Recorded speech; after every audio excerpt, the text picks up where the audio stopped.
ভারতের পানি বাংলাদেশ তলিয়ে দেয়, এর স্থায়ী সমাধান দরকার সৈয়দ ফয়জুল করিম। ইসলামী আন্দোলন বাংলাদেশের জ্যেষ্ঠ নায়েবে আমির মুফতি সৈয়দ মোহাম্মদ ফয়জুল কবির বলেছেন, প্রতি বছর ভারত থেকে আসা পানি বাংলাদেশকে তলিয়ে দেয়, এর স্থায়ী সমাধান করা দরকার। তবে অস্থির হলে চলবে না, ধৈর্য ধারণ করতে হবে। আজ মঙ্গলবার সকালে কুমিল্লায় বন্যা দুর্গত এলাকা পরিদর্শন ও হাদিয়া বিতরণ করতে গিয়ে মোহাম্মদ ফয়জুল করিম এসব কথা বলেন।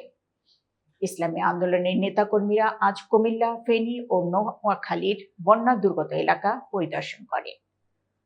মোহাম্মদ ফয়জুল কবির আরো বলেন, বাংলাদেশের জনগণ স্বেচ্ছাসেবী হিসাবে নিজেদের অর্থ দিয়ে শক্তিশালী বাঁধ দিতে পারলে আগ্রাসী ভারত আর কখনো তলিয়ে দিতে পারবে না। বাদ দেওয়া হলে কখনো ভারতের সামনে মাথা নত করতে হবে না।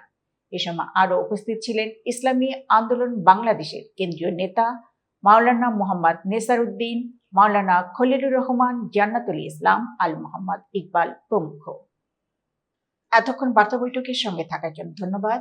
নতুন নতুন তথ্য পেতে বার্তা বৈঠকের ইউটিউব চ্যানেল এবং ফেসবুক পেজের সাথেই থাকুন।